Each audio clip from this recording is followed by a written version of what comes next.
Nous avons beaucoup de chance ce soir. Nous avons François Moutou, qui est un des grands spécialistes de la biodiversité de la notion de One Health. Je vais essayer de ne pas être trop bavard parce que sa présentation va être très passionnante et très dense, très riche.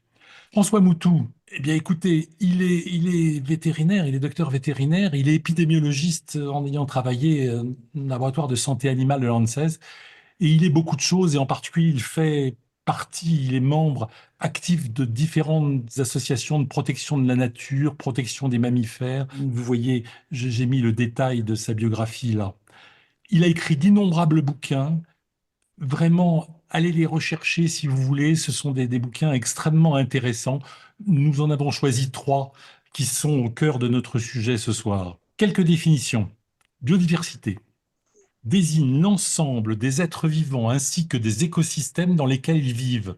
Ce terme comprend également les interactions des espèces entre elles et avec leur milieu. Cette notion de biodiversité est très ancienne, mais en fait, elle a été définie de façon assez étonnante récemment, en fait, en 1992 simplement, dans une conférence à Rio de Janeiro. C'est la première fois qu'elle a été définie, en fait. Le concept de One Health, une seule santé, tient compte des liens complexes entre les santé animale, santé humaine et environnement, dans une approche globale d'enjeux sanitaires. On va y revenir, bien sûr, hein, François va revenir à tout ça, mais je voulais absolument définir tout ça. Les zoonoses, qu'est-ce que c'est? C'est une maladie infectieuse qui peut être transmise entre les animaux et les humains, mais aussi inversement. Et de façon importante et très sous-estimée, 60% des maladies infectieuses humaines sont d'origine zoonotique et 75% des maladies infectieuses émergentes, récentes donc, sont des zoonoses. Je vous en ai listé un certain nombre là. Là, ce sont les classiques.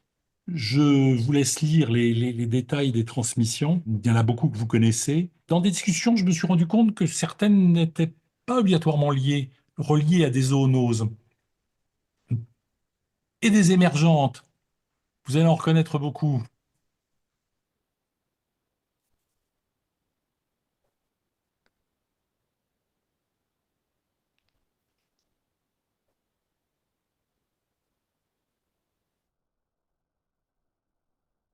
Mais écoutez, belle soirée à vous tous. Vous voyez qu'il y a beaucoup de choses à réfléchir et à dire. François, tu as la parole. Et merci beaucoup, Jacques. Bonsoir à tous. Merci de m'accueillir. Bon, maintenant que on m'a présenté, je vais devoir assumer la réputation qui m'a été faite avant. C'est toujours un peu délicat, mais je vais tâcher de faire en sorte que vous soyez pas trop déçus, en tout cas.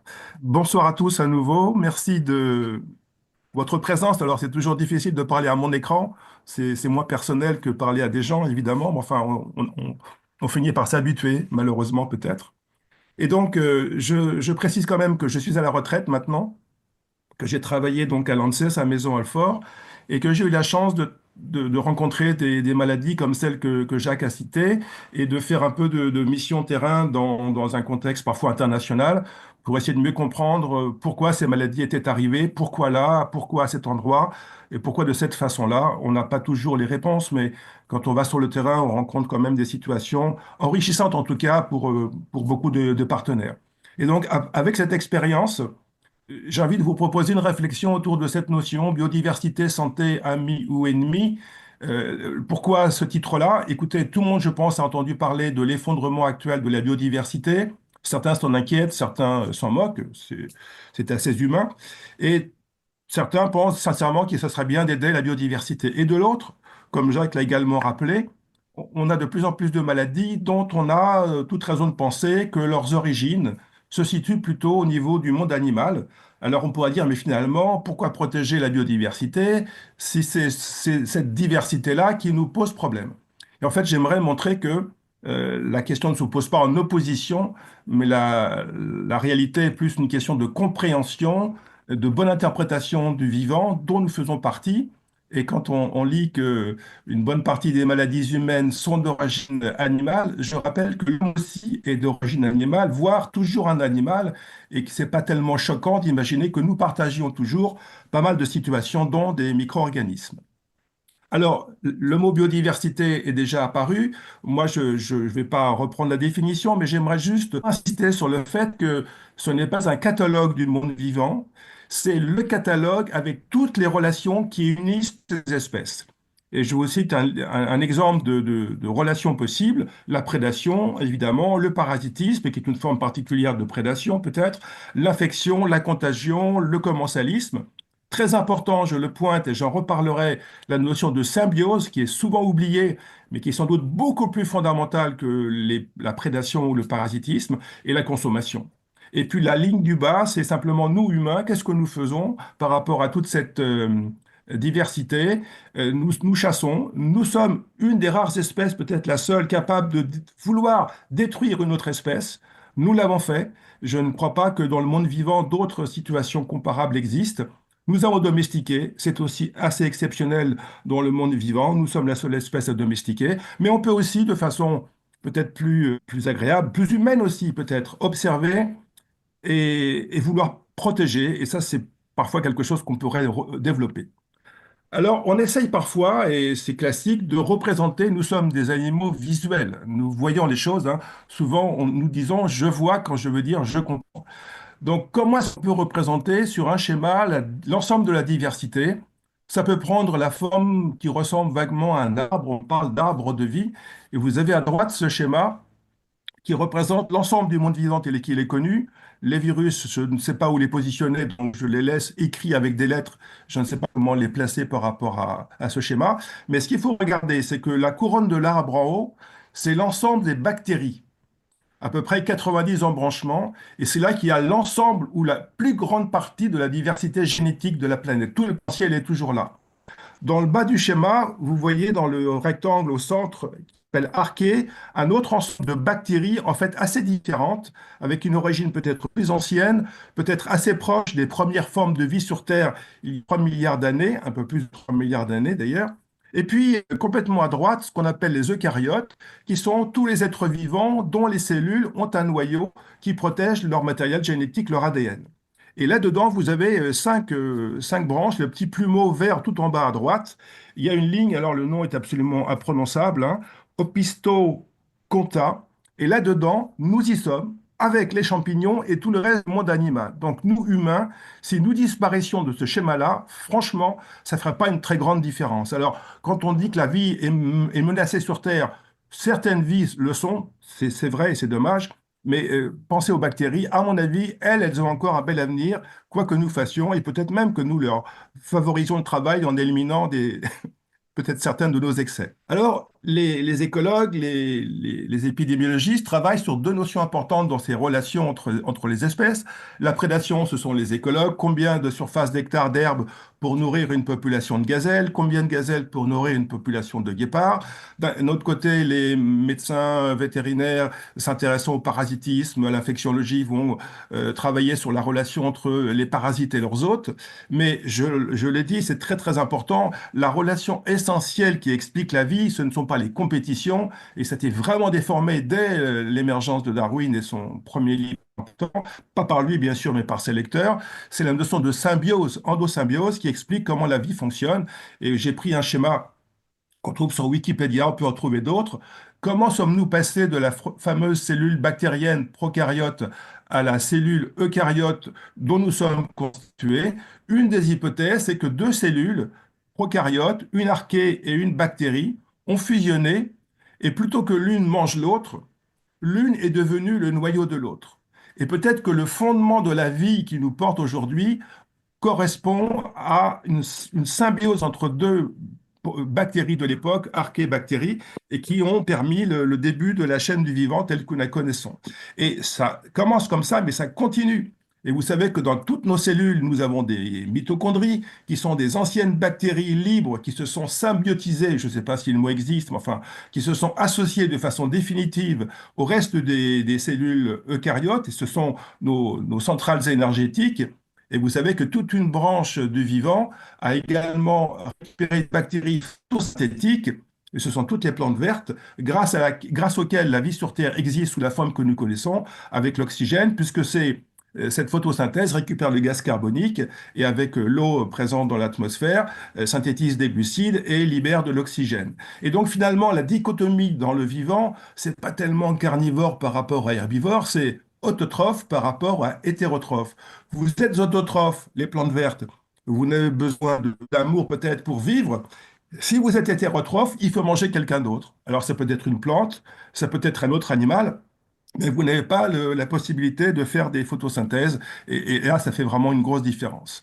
Alors, tous ces petits microbes, ils sont dans nous et dans mon organisme et dans le vôtre également, il est possible que nous ayons tous un peu plus de bactéries que de cellules et nous avons des écosystèmes bactériens dans notre système digestif, dans notre système respiratoire, dans notre système urogénital, sur la peau et ce sont parfois, et ce sont toujours d'ailleurs des ensembles bactériens avec des proportions d'espèces différentes, avec une vie assez spécifique. Et nous avons besoin de toutes ces bactéries. Et vous savez que dans notre génome, on pense qu'aujourd'hui, environ 10% de notre ADN sont des séquences acquises au cours de l'évolution à partir de virus que nous avons croisés, qui ont fait affaire avec nous et dont la présence n'est pas juste une surprise, mais parfois est essentielle, comme on pourra le voir. Et donc, qu'est-ce qu'un individu?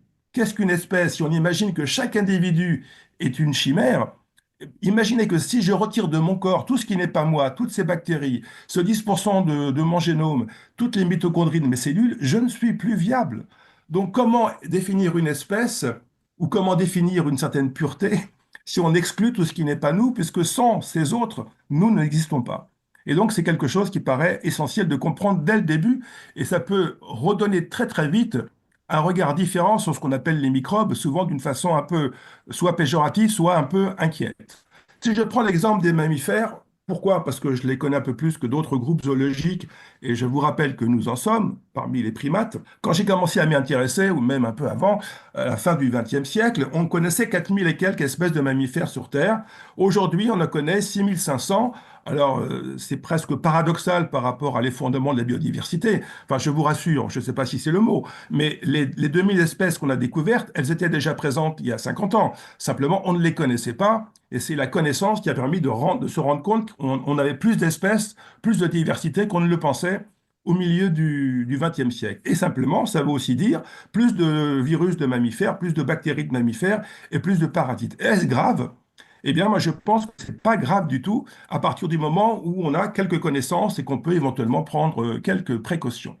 Si je prends ce schéma qui vient d'une série d'articles d'équipes françaises qui ont travaillé sur des virus, alors ils font de la paléovirologie, c'est l'expression entre guillemets utilisée. Ce ne sont pas des fossiles de virus, mais c'est à partir des séquences d'ADN des chromosomes de nos espèces de mammifères, est-ce qu'on peut reconstituer la façon dont ces séquences se sont constituées et est-ce qu'on peut imaginer d'où viennent certaines de ces séquences qui clairement ne sont pas d'origine mammifère mais viennent plutôt de virus. Alors voilà un petit schéma avec un mammifère. Et c'est sans doute vrai, et ça s'est arrivé avant même l'émergence des mammifères, qui rencontrent un virus. Le cas classique, c'est l'infection, l'envahissement de l'organisme, parce qu'il y a concordance entre le virus et les cellules réceptrices au niveau de l'hôte, du mammifère, et puis transmission horizontale, l'animal malade excrète du virus, l'animal infecté qui peut ne pas être malade d'ailleurs, c'est juste une multiplication virale qui peut être absolument sans conséquences cliniques, et transmission dans la population voisine de cette espèce. Et de temps en temps, certains de ces virus vont s'intégrer dans la lignée germinale, donc dans les cellules reproductrices de certaines espèces, parce que les concordances sont possibles. Et à ce moment-là, on a une transmission verticale des femelles aux descendants et de façon à peu près définitive. Et c'est comme ça qu'on interprète la présence dans nos gènes dans notre ADN de gènes qu'on appelle les syncytines et dont la présence est essentielle pour comprendre un phénomène majeur pour les mammifères, la placentation. Les mammifères sont apparus il y a plus de 150 millions d'années, ça fait quand même assez longtemps, sous forme d'animaux ovipares. Et nous avons encore sur Terre aujourd'hui, en Australie, en Nouvelle-Guinée, équidnés ornithorynques qui sont des mammifères, mais qui pondent des œufs. Ils n'avaient pas, leurs ancêtres n'avaient pas encore rencontré ces rétrovirus. Des rétrovirus sont quand même des virus dont on connaît d'autres exemplaires qui sont moins sympathiques.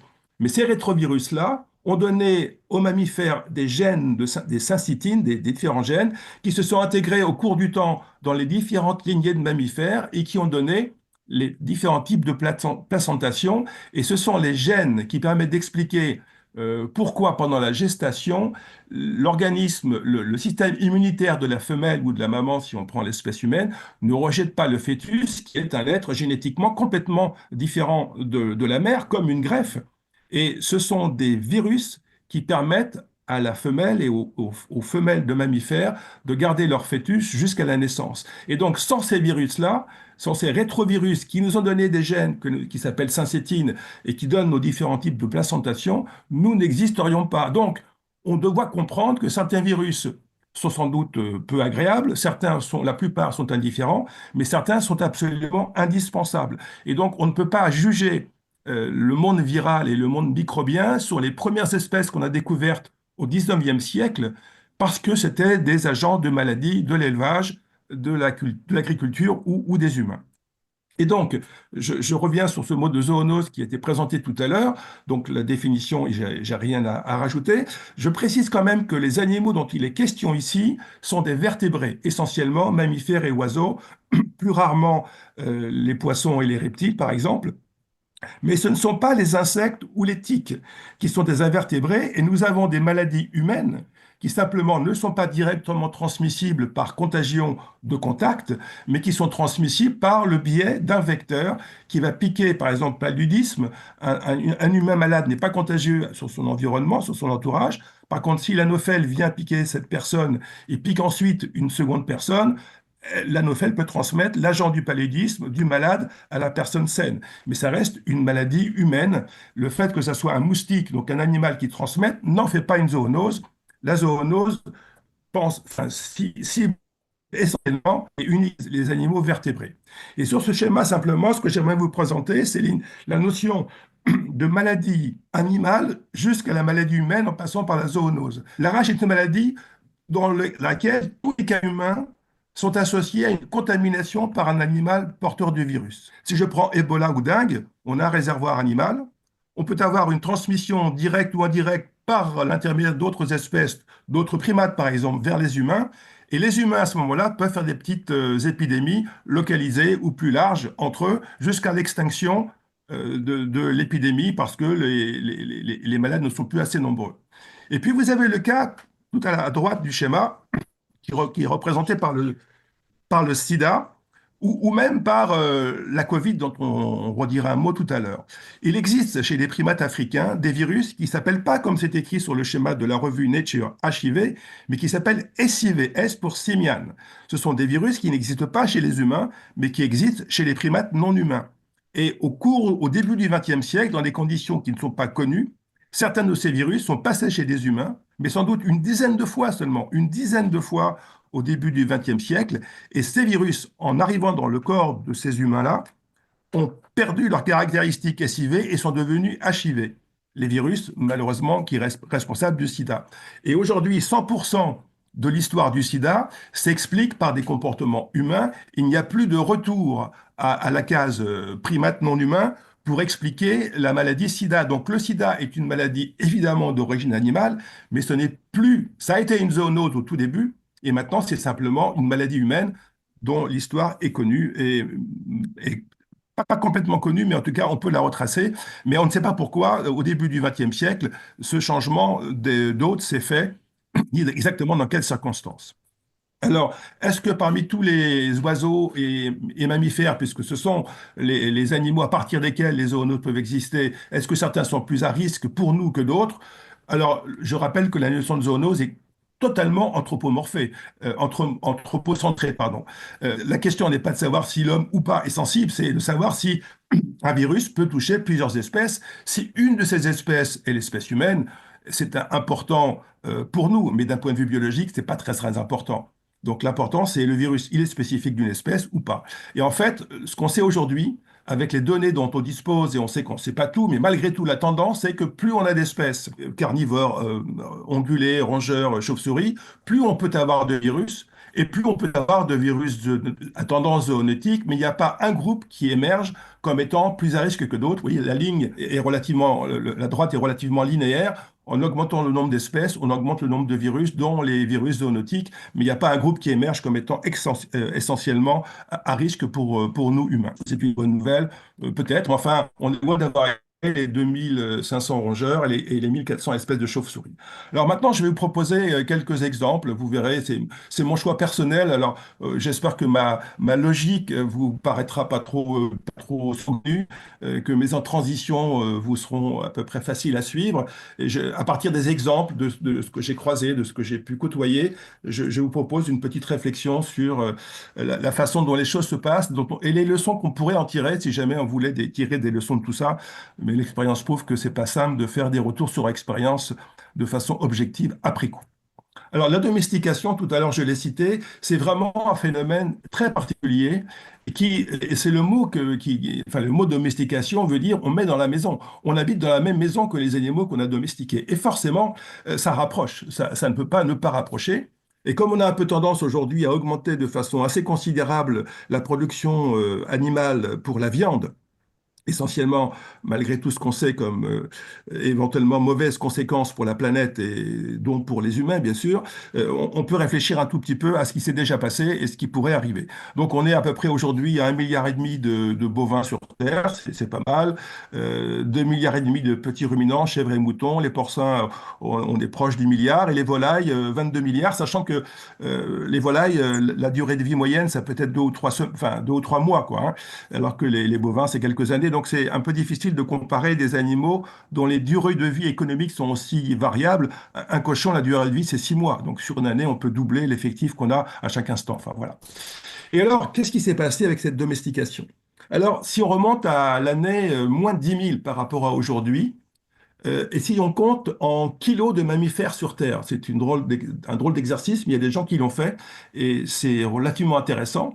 Il y a 10 000 ans, 99% des kilos de mammifères sur Terre, c'était les animaux sauvages, les mammifères sauvages. Alors, pas que des éléphants, bien sûr, mais des souris, des chauves-souris, des petits rongeurs, des girafes, etc. 99%, il n'y avait pas encore d'animal domestique, ça a commencé un peu après. Et il y avait 1%, c'était nous les humains. On n'était pas encore très très nombreux il y a 10 000 ans. Tout à l'heure, on parlera un peu de démographie, mais on était vraiment très modeste par rapport à tout ça. Et aujourd'hui, en 2020, à peu près 1% de ces kilos de mammifères, ce sont les derniers survivants des espèces sauvages que certains trouvent encore trop encombrants. 67%, c'est le bétail. Là, on a pris des cochons comme image, mais en fait, il y a plus de kilos de vaches que de kilos de cochons. Mais les kilos de cochons et de vaches en tout, ça fait 67% de la biomasse de mammifères sur Terre. Et nous, humains, c'est 32% de cette biomasse.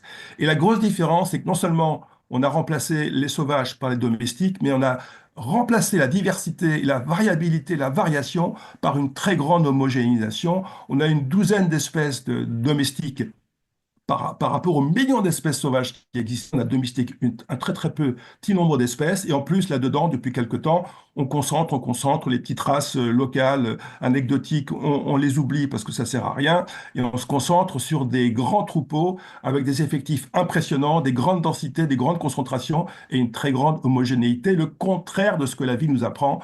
La survie, l'adaptabilité, c'est la variation, c'est la diversité. Alors le schéma à droite vous le représente, donc aujourd'hui la vache 60%, et les chiffres sont un tout petit peu plus optimistes pour la faune sauvage, mais enfin, c'est pas très différent. Et donc, on est vraiment dans une réflexion qu'il faudrait peut-être éventuellement avoir, qui soit un peu trop tard. Et un exemple que je trouve assez extraordinaire, c'est l'histoire des bovins avec leur ancêtre qui s'appelle le Rox, que nous avons exterminé. Le dernier connu est mort en 1627 en Pologne. Et c'était un animal qui habitait toute l'Eurasie jusqu'au nord de la Chine. Il n'est jamais passé en Amérique par Bering. Il montait pas aussi au nord, mais il allait au Proche-Orient et il avait en Afrique du Nord. Nous l'avons domestiqué il y a à peu près 8000 ans. Et si on va enfin, un petit peu avant, nos ancêtres, à Lascaux et ailleurs, l'ont peint dans les peintures murales. C'était des animaux certainement magnifiques. Il ne reste plus, hein. Et toutes les vaches que nous avons aujourd'hui, donc le milliard et demi de bovins, dans lequel il y a aussi les zébus qui ont été domestiqués à partir du même animal, mais beaucoup plus à l'est du côté de la vallée de l'Indus. Donc, on a remplacé ces aurochs, qui étaient certainement extraordinaires, par les vaches.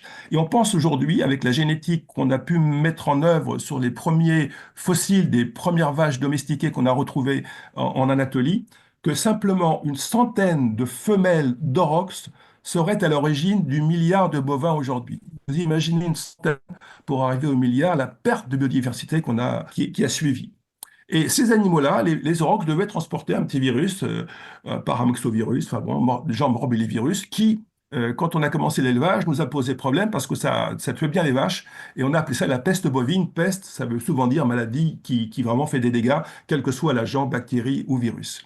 Et alors, les vétérinaires se sont tous tenus la main au début du... Ils ont commencé à la fin du 20e, ils se sont tenus la main au début du 21e siècle, et en 2011, l'AFAO, l'OIE, l'équivalent vétérinaire qui s'appelle maintenant l'OMSA, ont annoncé officiellement, avec raison de se féliciter, on a éradiqué la peste bovine. C'est le deuxième virus seulement qu'on éradique après celui de la variole de l'homme à la fin du 20e siècle. Cependant, entre-temps, le petit virus, alors si je prends le point de vue du virus, c'est assez intéressant, au contact des humains, il s'est adapté à Homo sapiens, c'est devenu le virus de la rougeole, que vous connaissez sans doute certainement au moins de nom. Et c'est un virus qui est le plus transmissible possible, hein, le fameux R0 dont on a beaucoup parlé pendant Covid, c'est-à-dire le nombre de contaminations qu'un malade peut faire. C'est une douzaine de cas pour un malade de rougeole, c'est beaucoup plus que la grippe. Et cette rougeole a été maîtrisée par la vaccine de tous les enfants qui naissent de mon temps et encore un petit peu après. Et puis, vous savez que depuis le début du 21e siècle, eh bien, il y a des gens qui refusent la vaccination pour différentes raisons. Et le petit virus de la rougeole, alors qu'on a éliminé son ancêtre peste bovine, il en profite. Et peut-être vous avez entendu parler le premier cas mortel de rougeole au Texas sur un enfant. C'est des 5. C'est assez intéressant, je passe. Alors, on a d'autres exemples aussi où, plus modestes, hein, plus localisés, mais où on montre aussi qu'on n'est pas toujours très cohérent par rapport à ce qu'on pourrait faire et ce qu'on saurait faire.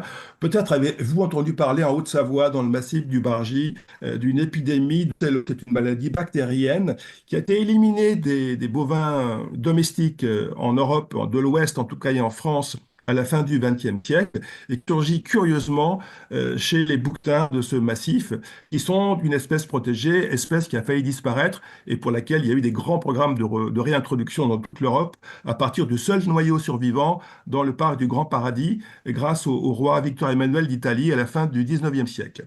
Et en fait, il s'est passé une chose très banale, c'est qu'une petite chèvre domestique a quitté son troupeau parce que mal surveillée, parce que je ne sais pas quoi. Elle était porteuse de la bactérie. Ça s'est passé à la fin du XXe siècle. C'est une espèce, la chèvre, extrêmement proche d'un point de vue génétique des bouquetins, même si ce n'est pas l'ancêtre et c'est pas la même espèce. Contamination, voie vénarienne, c'est possible, croisements sont possibles. Et donc, les bouquetins ont été contaminés par une chèvre domestique d'une bactérie qu'on avait éliminée dans les élevages. Alors, aussitôt là-bas, c'était une levée de bouclier extraordinaire. Des discours assez surprenants. C'est les bouquetins ou le reblochon. Le reblochon étant la deuxième activité après le ski, qu'il a fallu tuer beaucoup de bouquetins. Enfin, c'est une histoire qui n'est pas terminée, mais qui est assez triste qui serait presque une caricature de la mauvaise façon d'appréhender un problème effectivement nouveau, un peu différent, mais avec des outils qui correspondent pas du tout aux situations. Ces animaux-là méritent sans doute beaucoup mieux que ce qu'on a fait jusqu'à présent. Alors, un exemple d'une maladie que vous connaissez qui s'appelle la rage. En France, on est très fiers d'avoir eu Louis Pasteur et il n'y a pas de raison de ne pas l'être d'ailleurs. Et quand j'étais étudiant, la rage, c'était une maladie qui était reconnue comme étant liée à un virus unique, avec une seule variété de virus. Aujourd'hui, on a fait des progrès. Enfin, on a surtout découvert des choses qu'on ne connaissait pas. Et le virus, en fait, il y en a une douzaine ou une quinzaine d'espèces différentes. Et il semble qu'il soit pas mal lié aux chauves-souris. Et toute la partie droite du schéma, vous voyez des petites silhouettes d'hommes et de chauves-souris, mais alors les silhouettes ne veulent pas dire la même chose. Chauve-souris, ça veut dire réservoir. À droite, ça veut dire qu'humain et des sages, si on n'est pas vacciné, si on est contaminé et si on a le début de la clinique, conduit toujours au décès du malade. Simplement, les chauves-souris nous donnent une mauvaise information par rapport au risque. Aujourd'hui, 99% des cas humains, peut-être 50 000, peut-être 60 000 par an, sont liés à des morsures de chiens. Donc le problème, c'est pas les chauves-souris, le problème, ce sont les chiens errants. Et on estime qu'il y a environ 200 millions de chiens sur la planète aujourd'hui, donc c'est pas une espèce en voie de disparition. Mais il y a trop d'endroits où les chiens sont libres, sont errants, ne sont pas forcément soignés, ne sont jamais vaccinés. Alors c'est toujours pareil, on pourrait imaginer deux façons de faire, on élimine ou on vaccine. Alors, éliminer, c'est pas simple, ça pose un certain nombre de problèmes, évidemment. On vaccine, il y a un coût. Et qui est-ce qui accepte le... c'est une question qui n'est pas tranchée. Et paradoxalement, alors qu'on a les outils depuis plus d'un siècle, la résolution du problème rage en santé publique qui est annoncée pour l'OMS en 2030 n'est pas encore gagnée et on n'a pas encore mis au point la bonne méthode qui permettrait, alors que techniquement on sait faire, mais c'est une question d'organisation et de choix politique et de choix sociétal. Et là, on piétine toujours. Un virus dont on parle en ce moment, peut-être que vous avez compris que c'était quelque chose d'intéressant, ce sont les virus influenza, qui sont en fait tous des virus d'oiseaux. Alors, si je le dis simplement, s'il n'y avait pas d'oiseaux sur Terre, on n'aurait pas la grippe. Mais on s'ennuierait parce que c'est quand même sympa d'avoir des oiseaux pour plein de raisons différentes. Et donc, ce sont vraiment des virus d'oiseaux essentiellement portés par deux types d'oiseaux, les canards en siriforme et puis les oiseaux qu'on appelle les bécassos, les petits chevaliers, les tournepierres, qui sont les petits oiseaux migrateurs, les limicoles, qu'on voit au bord des rivières, au bord de la mer, au bord des zones humides. Quand ils font leur grande migration, ce sont des oiseaux qui font des grands déplacements entre l'hiver et l'été. Et ce sont eux qui sont réservoirs de tous ces virus. Et simplement, au cours de l'histoire, manifestement, il y a eu des rencontres entre ces oiseaux et ces virus et les mammifères. Et la grippe humaine, qui est connue et contre laquelle je vous recommande de vous faire vacciner quand la saison arrive, ce sont l'exemple de passage réussi de souches aviaires vers des mammifères. Et on actuellement, donc vous avez compris qu'il y avait deux protéines, c'était cité sur la diapositive précédente, hémagglutinine, neuraminidase, H et N. Ça explique les codes qu'on utilise pour typer les virus, sachant que H1N1 ou H3N2, qui sont les virus qu'on trouve chez les humains, se déclinent en type, en sous-type, en sous-sous-type, enfin on peut aller assez loin. Et les souches qu'on trouve chez les oiseaux, le plus souvent, ne sont pas les mêmes. Par contre, H5N1, H7N9, ce sont des virus qui peuvent passer chez les humains. La seule différence, c'est que ces virus-là peuvent toucher les individus, mais ne déclenchent pas d'épidémie. Le malade ne contamine pas son entourage. Pour l'instant, c'est ce qui se passe et on est bien content parce que vous allez voir dans la diapositive qui suit que ça commence un tout petit peu à bouger et on commence à se poser pas mal de questions. Alors, la partie gauche du schéma, peut-être vous vous rappelez qu'en 2009, on a eu une épidémie qui a été appelée pandémie par l'OMS à partir d'un virus qui a émergé au Mexique puis en Californie, qui a fait le tour du monde assez rapidement. Et heureusement, il a beaucoup circulé, mais heureusement, il était assez peu méchant. Mais aujourd'hui, on peut reconstituer par des outils génétiques son cheminement. Par contre, ce que je peux vous dire, c'est qu'on peut faire du bas en haut. On peut, à partir du virus qu'on a trouvé chez les malades, reconstituer son cheminement. Il est passé par un porc, il a circulé par un canard, il est passé par une souche ancienne qu'on a trouvée chez des humains. Par contre, inversement, si je vous montre un virus quelconque de grippe aujourd'hui, personne ne peut dire ce qu'il va devenir, par où il va passer. Ça va complètement dépendre de son histoire et de l'histoire surtout de l'individu humain ou animal qui va l'héberger et qui va éventuellement le mettre en contact avec d'autres humains ou d'autres animaux. Depuis 2022-2023, on a eu des grands épisodes aussi en élevage et en oiseaux sauvages. Et on a entendu beaucoup de choses dans les médias, des gens qui sont inquiétés parce que des vautours mouraient. Et c'est vrai que les vautours sont morts de grippe aviaire en 2022-2023. Toute une génération de poussins de vautours n'a pas survécu. Et les gens, du coup, disaient les vautours sont responsables, donc il faut tuer tous les vautours. Personnellement, sur cette diapositive, moi, je suis plus inquiet parce que je vois en bas à droite que parce que je vois en rouge. Quand vous imaginez des élevages de poulets qui ne sont pas des clones exactement vue génétique, mais qui sont extrêmement proches pour des raisons commerciales, pour des raisons techniques qu'on peut comprendre, bien sûr. Mais quand vous avez des fermes de poulets où il y a 1 million de poulets, si un virus rentre dans cet élevage, le million de poulets en question, même s'il est séparé en différents lots, devient un multiplicateur extraordinaire de virus avec une diffusion par voie respiratoire et des aérosols. Et on sait que dans notre pays, les grandes épidémies en Vendée, dans les centres tels qu'on les a eus en 2022-2023, sans doute ça a été allumé par un oiseau sauvage qui a apporté le virus, on ne sait pas comment d'ailleurs. Par contre, ce qui est sûr, c'est que les élevages touchés, le temps qu'on réalise ce qui se passait et qu'on intervienne, c'était devenu une bombe virale qui a contaminé tous les élevages des environs, puisque, comme souvent, et on peut le comprendre aussi, les élevages se rassemblent par type de production pour des raisons de simplification, de distribution, d'apport de l'aliment, des produits, etc., etc. Et donc, on arrive à un joli schéma qu'adorent les épidémiologistes, parce que là, on peut dire tout ce qu'on veut. Vous avez aujourd'hui la compréhension. Alors, est-ce qu'on appelle ça une compréhension? Je vous laisse choisir le mot que vous préférez.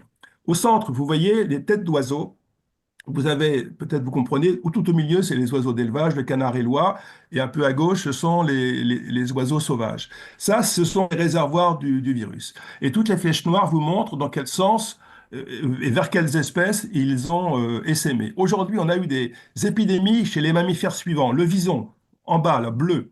Mais ce sont des animaux élevés pour leur fourrure. C'est pas forcément, enfin, c'est important commercialement, mais voilà, c'est peut-être pas vital. On a eu des cas, et ça c'est quelque chose de nouveau, avec les vaches en bas à droite. Depuis depuis le courant d'année 2024, on a des foyers tout à fait étonnants de grippe aviaire chez des vaches dans des grandes exploitations nord-américaines, États-Unis, et on sait juste que sans doute c'est pas complètement bien maîtrisé ni bien déclaré, et sans doute aussi que la plupart du personnel dans ces exploitations sont plutôt des Mexicains que voilà, et qu'on ne sait pas très bien ce qui va s'y passer pour des raisons qui n'ont rien à voir avec l'épidémiologie. Et puis on a eu malheureusement des épidémies aussi, des épisodes aussi sur les phoques et les otaries sur les côtes d'Amérique du Sud. Donc c'est un joli schéma. Et donc avec ça, ben, écoutez, moi je suis à la retraite, hein, mais quand même voilà, ça fait réfléchir. Mais il y a peut-être des moments où ça pourrait mal continuer. Et on a des carnivores qui se sont contaminés, sans doute en mangeant des oiseaux contaminés. Et pour l'instant, c'est resté des cas ponctuels, comme ces virus H5N1 chez les humains depuis la fin du 19e siècle sans explosion dans l'espèce humaine. Et on espère que voilà, ça restera comme ça. Alors, pour changer un peu, passons à une maladie bactérienne, c'est voilà, maladie Lyme que vous connaissez, la borréliose de Lyme. C'est une maladie dont le réservoir, donc les espèces qui portent le virus en permanence, ce sont les petits rongeurs. Les tiques sont les vecteurs, ou vectrices, si vous prenez le tique est féminin dans ce cas-là, bien sûr. Les tiques se contaminent, la larve de tique se contamine lors de son premier repas qu'elle fait sur un petit rongeur et lors de son deuxième repas, pardon, sur un mammifère un peu plus grand, éventuellement humain, peut-être cervidé, et pareil quand elle sera adulte, peut lui permettre de retransmettre la bactérie à l'humain ou au cervidé. La seule différence, c'est que le cervidé, il n'est pas malade, la bactérie disparaît dans son organisme et nous, on est malade. Ça, c'est le schéma sur la partie gauche de la diapositive. À droite, vous avez des études qui sont résumées par ces schémas-là, qui ont été faites en Europe et en Amérique du Nord. Et on s'est rendu compte de la chose suivante. Si les petits campagnols qui sont réservoirs sont régulièrement consommés par leurs prédateurs naturels, que sont les renards, les martres et les fouines, vous avez un changement de comportement, d'abord une baisse de densité de ces petits rongeurs et un changement de comportement qui les fait moins bouger parce qu'ils ont compris que s'ils bougeaient beaucoup, ils se faisaient croquer par un prédateur. Et donc, il y a moins de probabilité que les tiques les rencontrent et récupèrent la bactérie. Et donc, dans ces écosystèmes où les renards et les prédateurs jouent leur boulot, les tiques sont moins souvent porteuses de la bactérie et nous, humains, si on se promène dans ces environnements-là, on a moins de probabilité de se faire contaminer par une tique porteuse de la bactérie. Inversement, dans les zones où les renards sont chassés, et je rappelle qu'en France, par exemple, on en tue entre 400 et 500, peut-être 600 000 par an, pour des raisons que j'aimerais qu'on m'explique, parce que j'ai jamais vraiment compris, et pourtant j'ai cherché.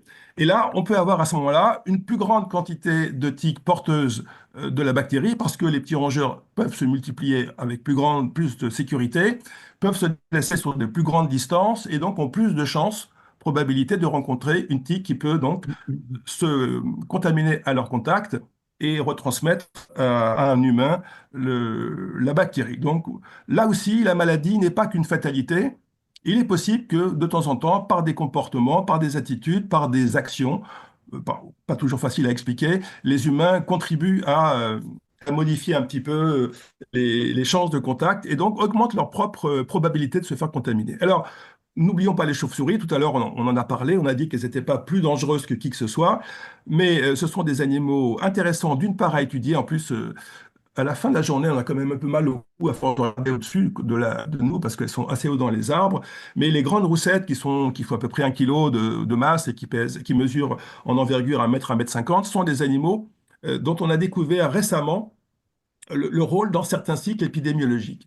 Et là, l'exemple que je vous propose vient de l'Australie. Le virus Andra découvert dans le courant des années 1990 dans le Queensland, et avec cette espèce qui s'appelle la roussette à tête grise, et une étude qui a duré une vingtaine publiée en 2022 ou 2023, la référence est juste après, donc voilà, c'est 2022, explique un petit peu le pourquoi de l'émergence de ce virus chez les humains en Australie.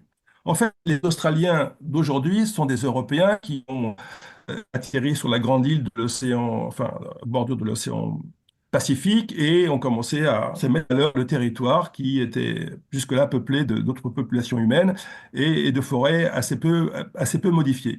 Et donc, on a remplacé les forêts natives par des vergers. On a pas mal modifié, on a brûlé, on a cultivé, on a mis en valeur et on a introduit les chevaux.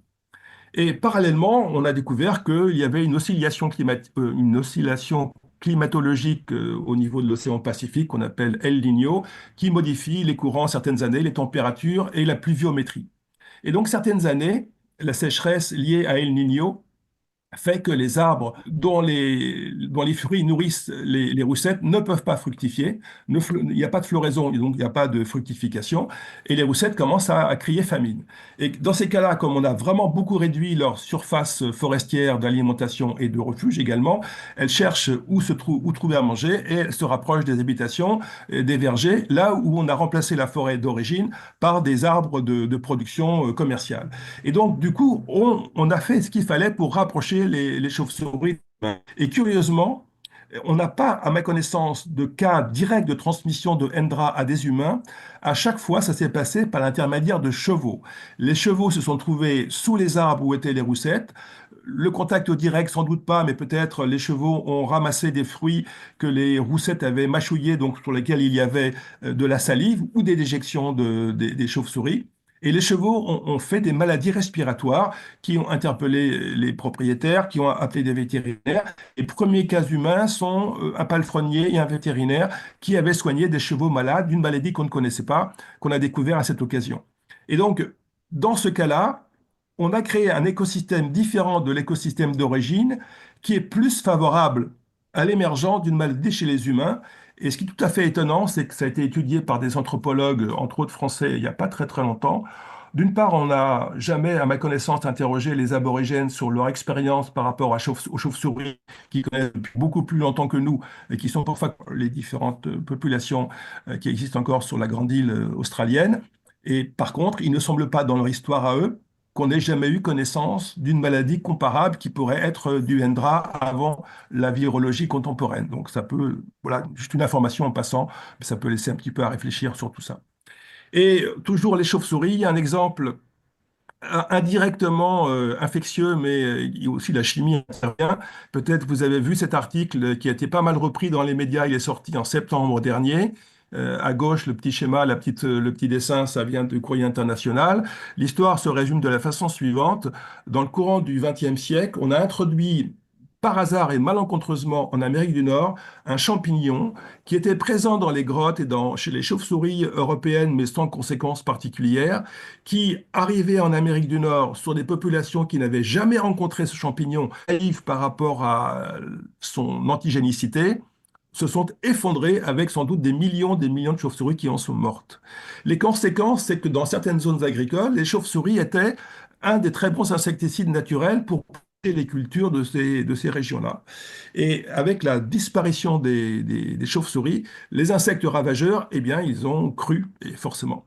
Et donc, dans ces comtés, et ça a été étudié, donc, et c'est le résultat de l'étude qui est ici, dans certains comtés, l'importance des pesticides, la quantité de pesticides utilisés a augmenté de 31% par rapport à avant l'arrivée du champignon. Et malheureusement, dans ces mêmes comtés, quand on regarde la mortalité infantile, on a mis en évidence une augmentation de 8% de cette mortalité infantile des enfants humains, j'entends, hein, pas des enfants de chauve-souris. Et donc c'est une corrélation, c'est pas une relation de cause à effet. On est tous d'accord que les produits phytosanitaires, qui sont quand même des pesticides, ne peuvent pas être utilisés sans imaginer que ça puisse également avoir des conséquences, avoir des espèces cibles.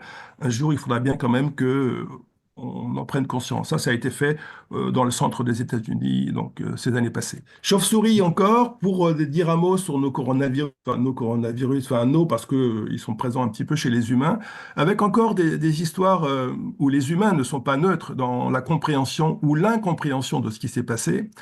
On pense que dans les deux cas, le SARS de 2002-2003 et le Covid-19, on a l'ancêtre ou l'origine virale de ces deux virus qui ont fait quelques chez les humains, chez des chauves-souris de type rhinolophe, comme celui-ci à droite, avec un drôle de nez en forme de fer à cheval, d'où rhinolophe. Ce sont des chauves-souris dont il existe des représentants en Europe et en France, mais pas ces mêmes espèces.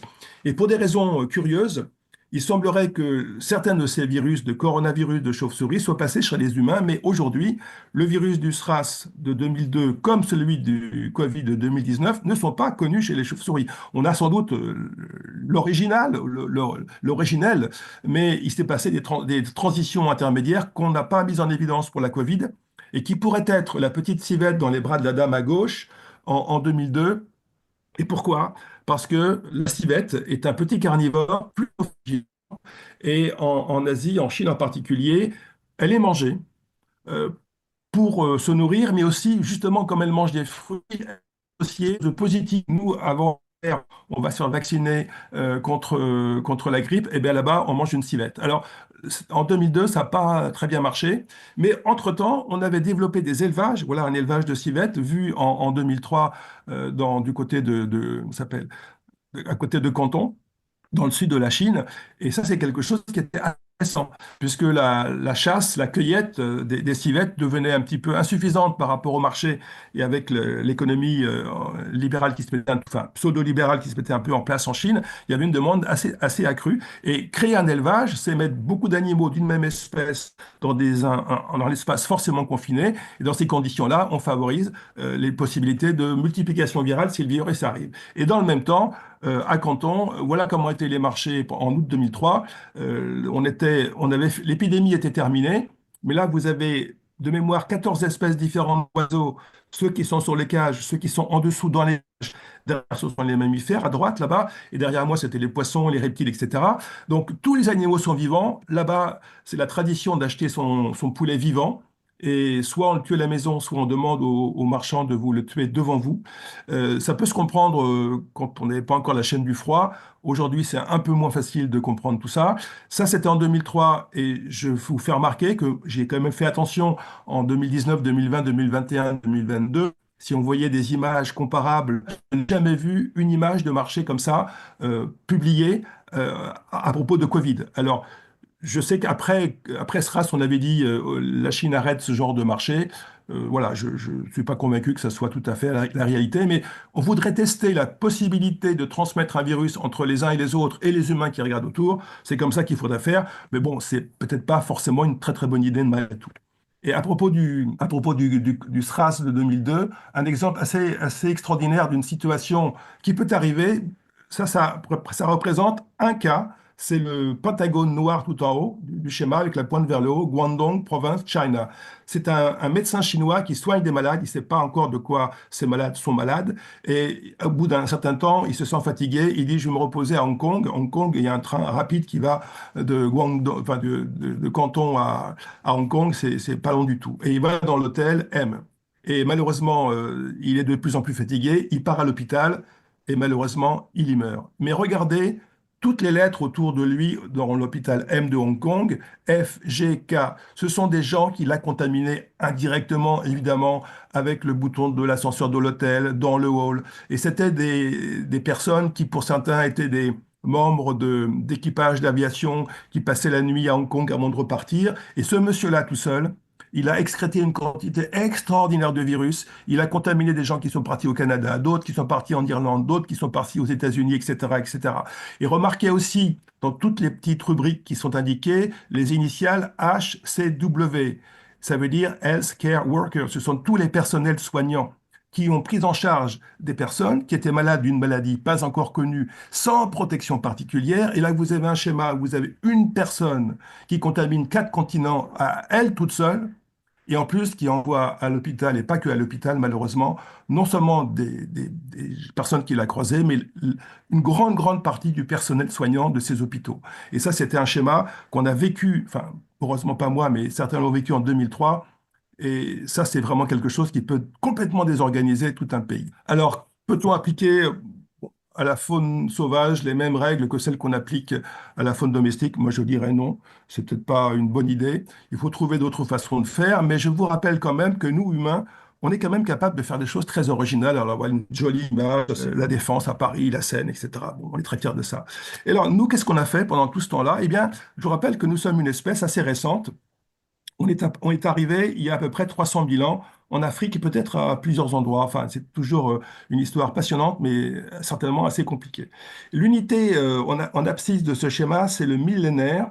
Et donc là, vous avez le point zéro serait 300 fois cette unité-là sur la gauche. Donc on est vraiment loin, loin, loin. Et ce qu'on sait simplement, c'est qu'on estime que la population humaine a atteint le premier milliard entre 1800 et 1850. Jusque-là, bon, on ne sait pas combien on était, mais on a commencé à augmenter doucement, doucement, doucement. Et donc, on a mis en gros 300 000 ans pour atteindre un milliard d'individus humains. Et après, on n'a pas mis de siècle pour passer de 1 à 8 milliards d'individus. Donc, vous avez au milieu le schéma tel qu'on l'a connu. Donc, on est arrivé à 8 milliards en 2022. Le schéma derrière, avec les chiffres un peu plus grands, complètement à droite, c'était l'article de 2011 qui prévoyait qu'on serait 8 milliards. En 2024, on a mis 2 ans de moins que prévu pour arriver à 8 milliards. Alors, on peut discuter des chiffres, mais moi, ce qui m'étonne, ce qui me surprend, ce qui m'impressionne, c'est la vitesse. Et moi, je me demande si nous, en tant qu'humains, en tant qu'espèce humaine, nous sommes capables de réagir d'un point de vue sociétal, politique, enfin tout ce que vous pouvez imaginer, à une augmentation de notre population qui passe de 1 à 8 milliards en moins de 2 siècles. Est-ce qu'on a les structures qui sont capables d'absorber cette accélération? Eh bien, j'ai l'impression que c'est pas évident qu'on soit capable d'encaisser cette accélération. Parallèlement, la durée de vie s'allonge. Donc là, vous avez un joli schéma. Vous avez en bleu central au milieu la pyramide des âges en 1950, si je ne me trompe pas. Ouais, c'est juste, voilà. Et la plus externe, c'est 2100. Donc nous, on n'est pas encore, on est dans la bande jaune un peu claire. Et vous voyez que on n'augmente pas l'âge, on ne vit pas plus longtemps, on ne vit pas plus vieux, pardon, mais on est plus nombreux à vivre plus longtemps. Et comment on gère ça également? Ça fait des quantités de conséquences sociétales, épidémiologiques, tout ce que vous voulez.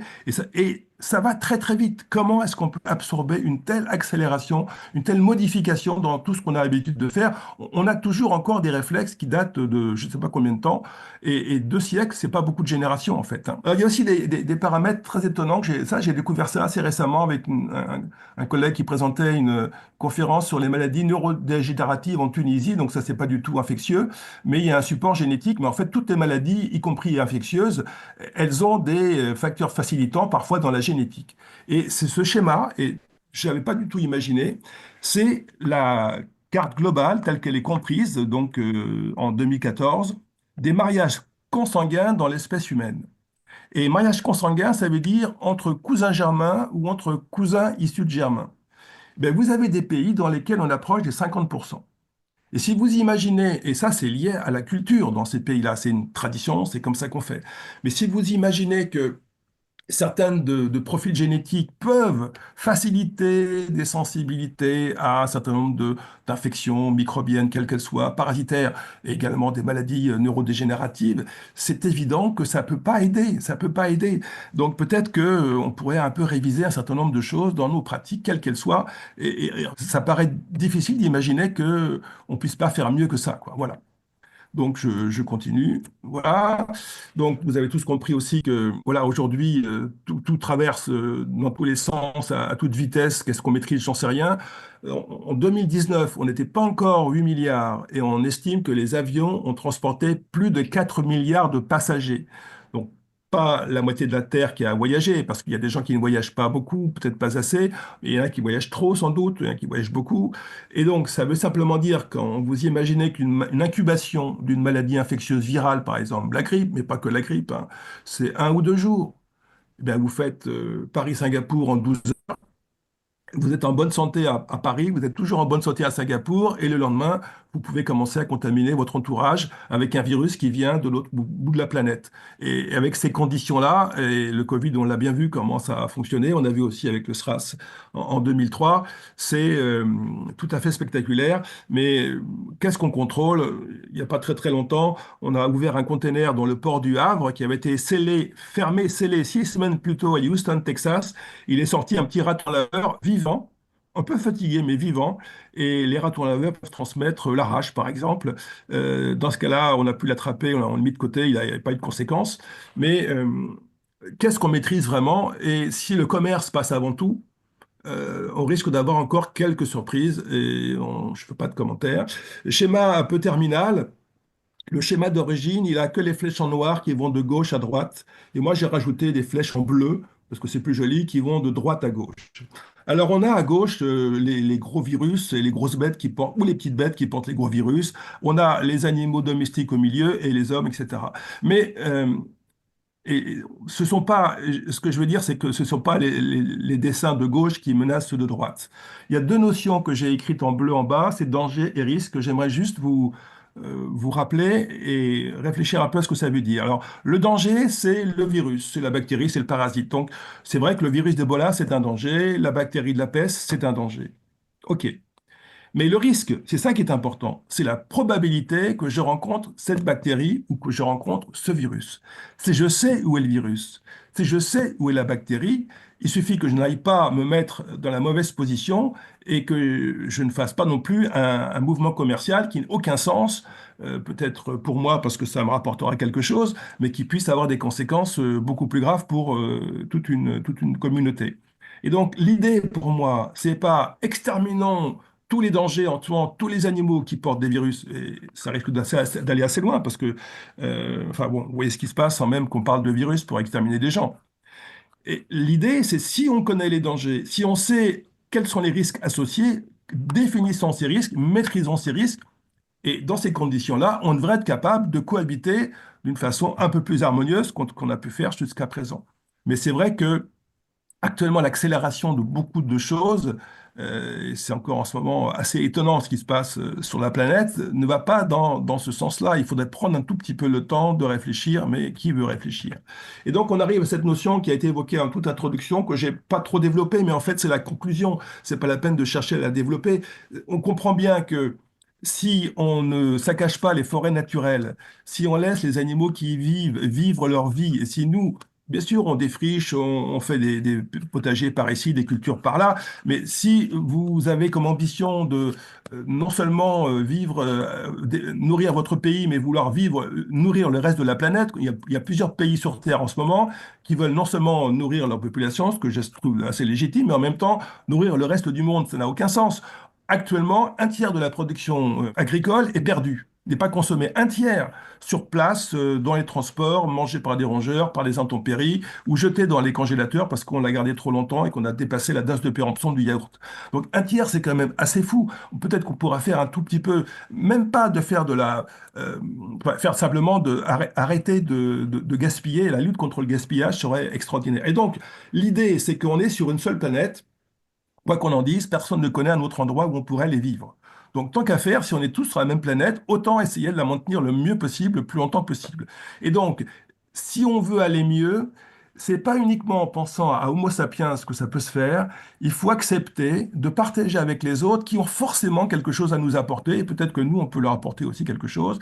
Et donc, c'est nos deux mains. C'est nous qui avons la décision de refermer les mains, de les laisser ouvertes, d'écraser tout. On aura toujours des surprises sinon, et des mauvaises surprises. Et c'est sur ces deux mains ouvertes, alors on peut les prendre comme on veut, hein, et que je m'associe à ce petit singe que j'ai croisé un jour en Asie du Sud-Est, que je vous remercie pour votre attention, et j'espère que vous avez encore un tout petit peu le moral pour le suite de la journée. Voilà, merci. Merci, merci, mon ami François. C'était parfait. Je pense que tu as captivé l'attention de notre centaine de spectateurs. Un grand merci, bien évidemment. Vous redire que tous ces webinaires ne sont là que grâce à votre soutien à notre association, association de bénévoles, grâce à vos achats en kiosque ou par abonnement de notre trimestriel Science et Pseudosciences, un magazine absolument passionnant dirigé par Jean-Paul Krivine. Je vous ai déjà mis dans le chat le lien vers notre sondage qui nous est évidemment très utile. Ça nous permet de mieux vous connaître et d'avoir vos envies pour les webinaires prochains et vous présenter notre prochain webinaire qui sera en fait en deux volets. On parlera des mouvements anti-vax avec Françoise Salvadori, qui est docteur en virologie et immunologie, qui a écrit un bouquin passionnant. Le premier sera le 18 mars et le deuxième sera au mois d'avril. Nous ferons deux façons, deux périodes, l'un pour parler de l'histoire des mouvements anti-vaccinaux et d'autre part pour parler de la situation contemporaine. Voilà. N'oubliez pas encore une fois d'adhérer à notre association. N'oubliez pas d'acheter SPS. Ce sont nos seules ressources et c'est grâce à ces deux revenus que nous pouvons avoir cette programmation. Michel, à toi. Oui, eh Toi. bien, voilà, Jacques, c'est vrai, effectivement. Alors, j'ai beaucoup de questions.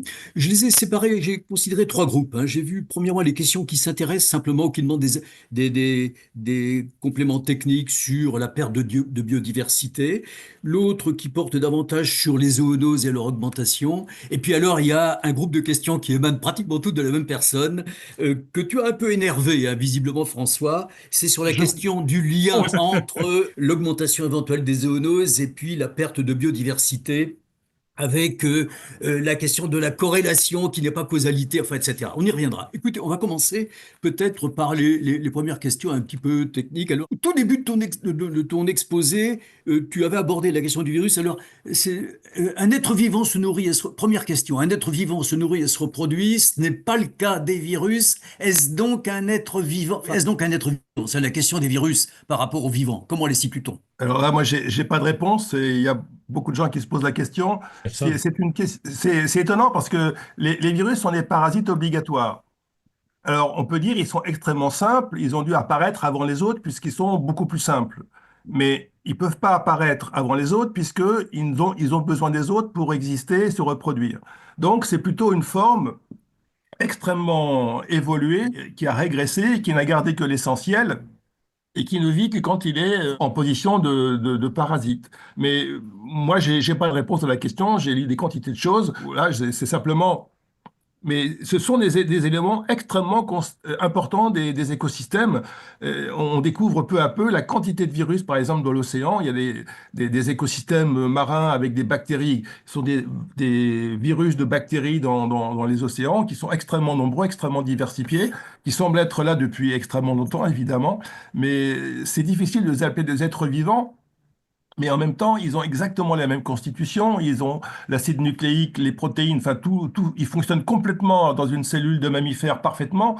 Donc, c'est pas complètement du hasard si ça fonctionne aussi bien. Mais les appeler vivants, c'est vrai que c'est pas évident, c'est un peu surprenant, quoi. Moi, j'ai pas de réponse. Il y a des gens qui sont plus compétents que moi pour en parler, mais je sais juste que on n'existe pas sans eux. Et donc, je pense qu'ils ont une position qu'on n'a peut-être pas encore simplement bien perçue. Est-ce que les grands virus, les virus géants, peuvent nous aider à faire le lien avec le reste du vivant plus classique? Je ne sais pas, mais peut-être qu'il faudrait demander à des virologues évolutionnistes ce qu'ils en pensent. Merci. Merci François. Je pense qu'on en restera là sur cette première question, d'autant qu'il y a beaucoup de questions, beaucoup, et elles affluent. Donc je ne sais pas si on pourra d'ailleurs, tu pourras y répondre à toutes parce elles sont nombreuses, très nombreuses, même si certaines se recoupent un peu.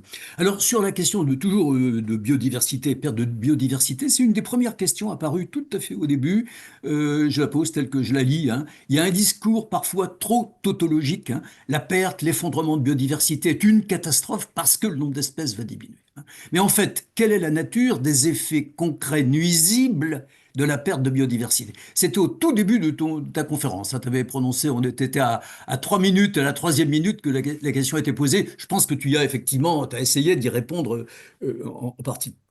En faisant un parallèle, les effets néfastes du réchauffement climatique pour les conditions de vie des hommes sont clairs et indubitables. Ils viennent des conséquences de la haute de température. Donc ici, pouvez-vous expliciter quelles seront les conséquences prévisibles de la perte de biodiversité? Voilà, c'est une question.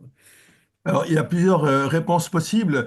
Quand j'ai parlé de la domestication des bovins, Euh, si vraiment on confirme que toutes nos vaches domestiques descendent d'un effectif, d'une population d'une centaine de vaches d'aurochs femelles lors de la domestication, on a forcément laissé de côté une grande partie de la génétique présente dans l'espèce aurochs. Et donc, on n'a qu'une petite partie du potentiel génétique de ces espèces.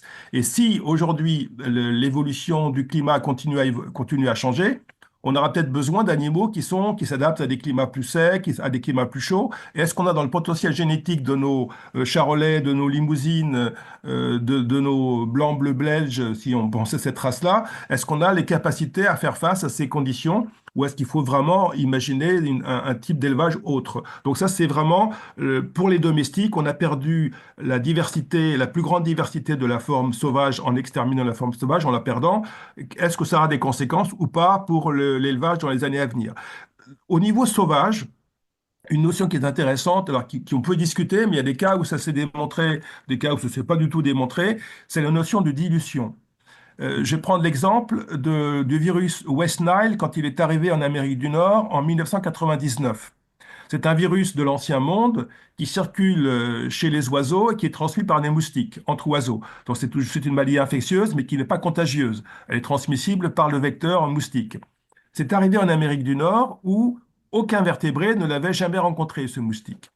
Et il a traversé les États-Unis d'est en ouest. Il a tué des milliers de personnes. On n'en a pas beaucoup parlé en Europe, mais ça a vraiment été assez méchant.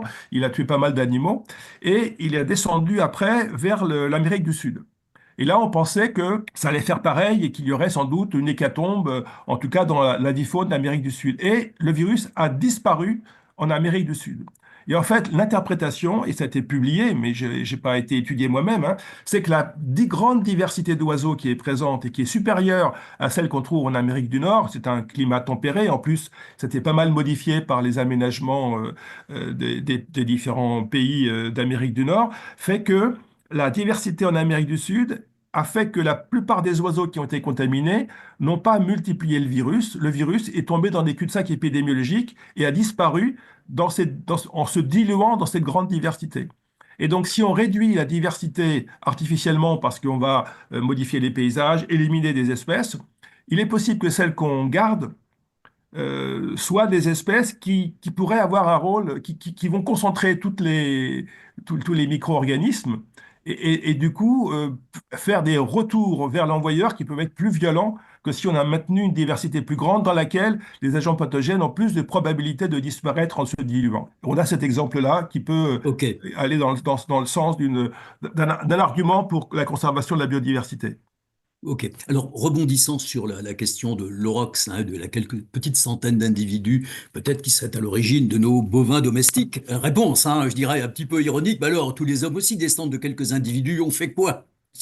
Dit l'auditeur, spectateur. Et puis, il pose la question, alors, il n'y aurait pas de diversité entre une Highland et puis une Montbéliarde? Ben, s'il y a une diversité, mais Elle est au elle est sein de au sein l'espèce, bien sûr.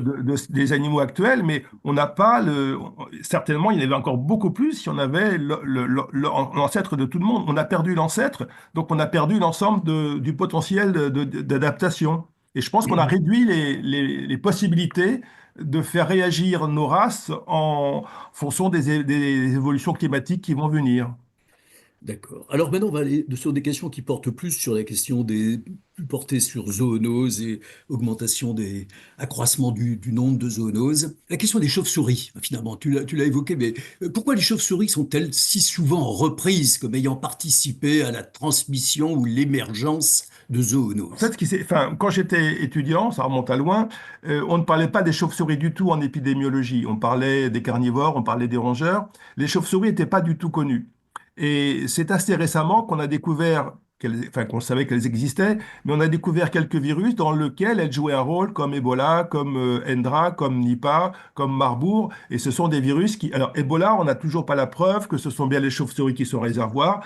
Il n'y a pas eu de documentation, pas encore, à ma connaissance, à ce jour, un article qui dise qu'on a trouvé Ebola, le virus d'Ebola, un des virus Ebola, il y en a plusieurs, sur une chauve-souris. Et donc, simplement, ce qui a intrigué, c'est que ce sont des virus comme Ebola, comme Marburg, comme la rage, qui, chez la plupart des mammifères, quand ils sont présents, font des dégâts.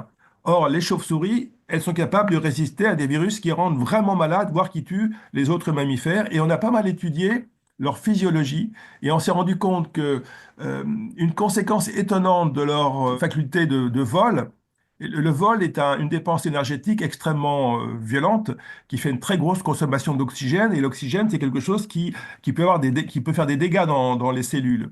Et donc, elles ont sélectionné, l'évolution a sélectionné pour elles des séquences génétiques qui sont extrêmement efficaces pour réparer l'ADN en conséquence de l'oxydation générée par le vol dans leur masse musculaire pectorale. Et ces gènes-là auraient en conséquence, et ce serait une acquisition secondaire, peut-être pas sélectionnée a priori par la sélection naturelle, qui serait capable de leur donner des clés pour réagir par rapport aux virus qui rendent malades ou qui tuent les mammifères terrestres non volants. C'est le vol qui leur aurait donné les capacités génétiques pour faire face aux infections. Et du coup, elles seraient des bons réservoirs parce qu'elles ne sont pas rendues malades par leur virus, mais elles sont capables de le transmettre. Elles ont également des réactions d'inflammation. On en a beaucoup parlé dans le cas de la Covid. Certaines personnes sont mortes non pas de l'infection directe, mais de la réaction de leur propre organisme Oui. en conséquence à l'infection par le virus. Et ce sont des réactions inflammatoires de type inflammatoire qui déclenchent des catastrophes organiques. Et les chauves-souris, de ce côté-là, auraient également des capacités de maîtrise des réactions inflammatoires après une infection bien supérieures à celles des mammifères non volants. François, un petit peu sur le même registre, une question est posée. La question, c'est les cervidés ne sont pas sensibles à Lyme alors que les équins et les bovins le sont. Point d'interrogation. Voilà. Oui, c'est vrai, Et c'est c'est vrai. ça. Ils ne présentent pas de maladie clinique, hein, Non, d'expression pas clinique. du C'est tout. ça. Non, non, non. Et en plus, ils ne gardent pas la bactérie qui disparaît. Donc, ils nourrissent certainement les tiques, hein. Les cervidés peuvent nourrir les tiques, mais ils n'expriment pas la maladie et ne gardent pas la bactérie. Donc, les tiques qui sont vierges et qui se nourrissent sur les cervidés ne récupèrent pas la bactérie. Alors bon, sur la question des zoonoses, alors évidemment, on a là des participants là, qui finalement ont un peu réagi hein, à propos de l'affaire des bouquetins peut-être. Hein. Allez, je pense qu'il y a plusieurs questions sur la question sur les bouquetins. Hein. La brucellose est extrêmement pénalisante. Je fais partie moi aussi de ces vétérinaires qui ont, je dirais, participé aux grandes prophylaxies anti-brucelliques. J'en sais quelque chose. Hein, quand tu te souviens, François, quand nous étions ensemble à l'école vétérinaire, je pense qu'une grande partie de la population de l'école vétérinaire d'Alfort était largement séropositive en fin de scolarité, alors Oui, que oui. nous étions séronégatifs à l'entrée à l'école vétérinaire. Hein. La brucellose était extrêmement répandue. Alors là, à propos donc de la brucellose, il dit qu'elle est extrêmement pénalisante. Il est tout à fait normal de vouloir s'en débarrasser en éradiquant les sources de contamination. De nombreuses maladies qui touchent les bovins ont complètement disparu de France grâce à une politique sanitaire sans faille, etc. Bon, après, c'est tous les débats que nous avons, nous autres vétérinaires, sur les politiques d'éradication qui ont eu, je dirais, qui ont eu leur faveur à un certain moment. Voilà, sur la brucellose, qu'est-ce que tu peux redire hein, autour du bouquetin? Parce que il y a pas mal de questions. Hein. La question du bouquetin, c'est revenu un petit peu là, voilà. Oui, oui. Mais ce que je peux dire, c'est que les bouquetins, on ne sait pas ce qui s'est passé, et on aurait été vraiment tous très intéressés par comprendre comment cette bactérie, qui a été éradiquée à la fin du XXe siècle dans toute la France, puisqu'on était officiellement indemne. Alors, officiellement indemne, c'est un terme administratif. Oui. Ça ne veut pas dire qu'on n'en a plus du tout, mais qu'on a moins d'un certain seuil de prévalence par troupeau, par région, et avec des techniques de dépistage qui sont connues et officielles. Donc, il y a des petites nuances là-dessus. Mais euh, ce qui est assez étonnant, c'est que les bouquetins ont été contaminés certainement par un animal domestique avant l'éradication, et ils ont gardé la bactérie pendant au moins 10 ans sans que personne ne s'en rende compte. Et ça a émergé en 2011 par un cas humain qui a été soigné, bien sûr, à partir d'un fromage au lait cru produit localement, et la vache avait été contaminée par la bactérie qu'on a retrouvée chez les bouquetins. Le problème, c'est qu'on ne sait pas, on n'a aucune preuve du passage direct de la bactérie du bouquetin à la vache. On ne sait pas si ce sont... Les bouquetins hébergent la bactérie, c'est sûr. Comment la bactérie est passée à la vache, on ne sait pas. Et donc, il est possible qu'il y ait un intermédiaire qui n'a pas été identifié. Et quand on a commencé à faire des prises de sang sur les bouquetins, alors c'était assez, on était tous d'accord, on capturait les bouquetins, on testait, les positifs étaient éliminés, les négatifs étaient bagués à l'oreille avec une bague et relâchés. Et on a commencé à voir apparaître un certain schéma. C'était pas tous les bouquetins qui étaient contaminés. Les classes d'âge avaient des prévalences différentes, les sexes avaient des prévalences différentes. Il y avait certainement un historique de la contamination dans les bouquetins qui était intéressant à reconstituer. Et le préfet de l'époque a décidé d'abattre tout ce qu'on pouvait, et il a fait abattre plus de 400 bouquetins sans aucun prélèvement sur aucun animal. Et donc, au-delà du fait qu'on pouvait discuter de l'intérêt, puisqu'il n'y avait aucun caractère d'urgence, on n'avait pas perdu le statut, c'était sur la faune sauvage. Au niveau international, la faune sauvage et la faune domestique n'ont pas le même statut. On peut avoir des animaux sauvages avec une bactérie ou un virus qui ne remettent pas en cause le statut indemne en élevage. Au niveau commercial, c'est quand même pas inintéressant de savoir ça.